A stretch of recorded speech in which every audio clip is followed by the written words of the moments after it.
What if I told you that black dust could hold the secret to greener farms, higher yields, and a healthier planet? Yes, that black dust is called biochar, and it's revolutionizing the way farmers grow food across the world. From the rich soils of Ghana to farmlands in Asia and Latin America, biochar is helping farmers transform waste into wealth. In today's video, we'll dive deep into how biochar is made, the science behind it, and why it's called black gold for farmers. Stay with me to the end, because I'll show you a simple way to make biochar on your own farm using affordable local materials. Vinmac Farms, building sustainable futures. What is biochar? So, what exactly is biochar?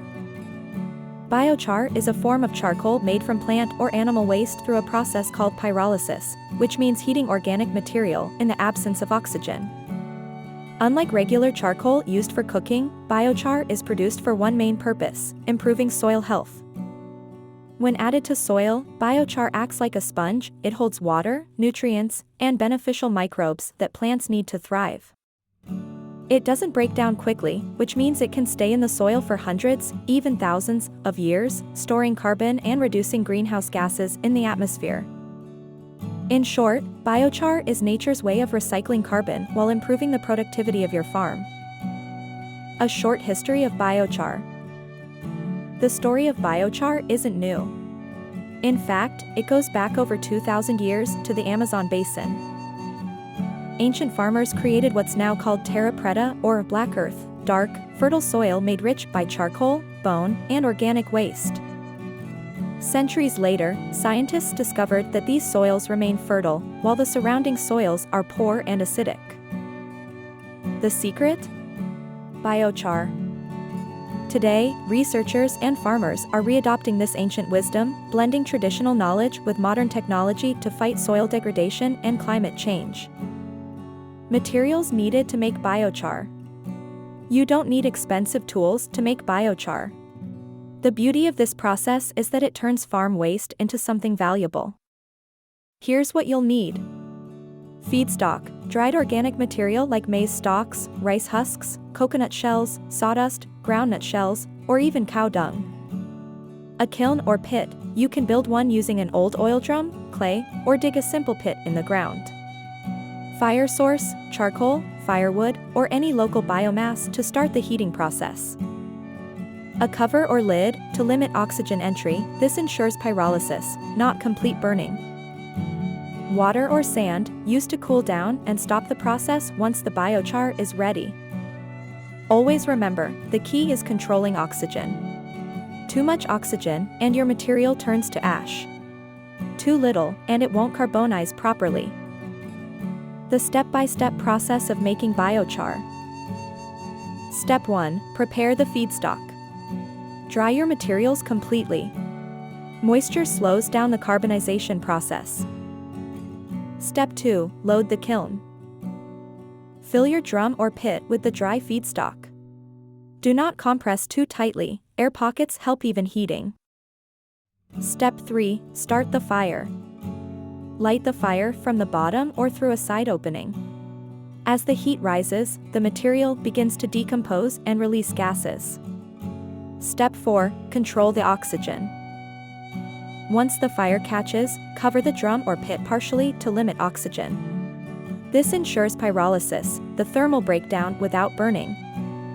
Step 5. Monitor the smoke. At first, thick white smoke means water is evaporating. Then yellowish smoke shows gases are burning off. When smoke becomes thin and blue, your biochar is almost ready. Step 6. Quench the fire. Once the process is complete, seal the drum or cover the pit with sand or soil to stop air from entering. After cooling, pour water to fully extinguish any glowing embers. Step 7. Crush and sieve. Break the cooled biochar into small granules. Sieve out dust, and your black gold is ready. The science behind biochar. Narrator. Now, let's talk about what makes biochar so special. When you heat organic material without oxygen, carbon atoms are trapped in a solid form instead of being released as carbon dioxide. This carbon becomes extremely stable, meaning it won't escape back into the atmosphere easily. That's why biochar is a powerful carbon sink. Scientists estimate that global adoption of biochar could offset up to 12% of human greenhouse gas emissions each year. In the soil, its porous structure improves aeration, water retention, and provides a home for beneficial microbes. In other words, it gives your soil the perfect environment to breathe, drink, and grow. Benefits of biochar for farmers. So, what can biochar do for you as a farmer? Here are the top benefits. Improves soil fertility. It increases the cation exchange capacity, allowing soil to hold nutrients like nitrogen, phosphorus, and potassium longer. Enhances water retention, especially in dry regions. Biochar helps soil retain moisture for crops. Reduces fertilizer costs. By keeping nutrients longer in the root zone, you can apply less fertilizer. Boosts microbial life. Biochar shelters beneficial bacteria and fungi that help plants absorb nutrients. Reduces greenhouse gases. It stores carbon for centuries, reducing emissions from decaying biomass. Increases yields. Farmers across Africa report yield increases of 20% to 40% when biochar is used correctly.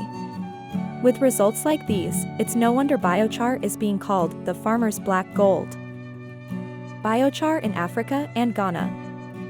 Across Ghana and other parts of Africa, biochar is gaining attention. From the northern region to Ashanti, farmers and researchers are experimenting with maize stalks, rice husks, and coconut shells to produce biochar locally. At the Savannah Agricultural Research Institute, SARI, and NARI at GAEC, studies have shown that biochar improves soil structure and increases crop productivity on depleted soils. Communities are using simple, low-cost kilns and even improved cookstoves to make biochar while reducing indoor air pollution. In other words, it's not just about soil. It's about climate, livelihoods, and innovation. How to apply biochar on your farm. Now that you've made your biochar, how do you use it? Here are 3 easy methods. Mix it with compost. Blend biochar with organic compost or manure. This charges the biochar with nutrients and microbes. Apply before planting. Spread it evenly across the field, about 2 to 5 tons per hectare, and mix it into the topsoil. Use as nursery mix. Combine with soil for transplanting seedlings. It helps young plants establish faster and stronger. Remember, biochar works best when activated. That means pre-mixing with compost or organic matter before applying directly to soil. Conclusion. From waste to wealth, from smoke to soil health, biochar is proof that innovation doesn't always require high technology, just creativity and care for the earth. By turning farm residues into biochar, you're not only improving your yields but also helping the planet breathe again. If you found this video useful, please like, share, and subscribe to VinMac Farms for more sustainable farming insights. Let's build a future where every handful of soil is full of life.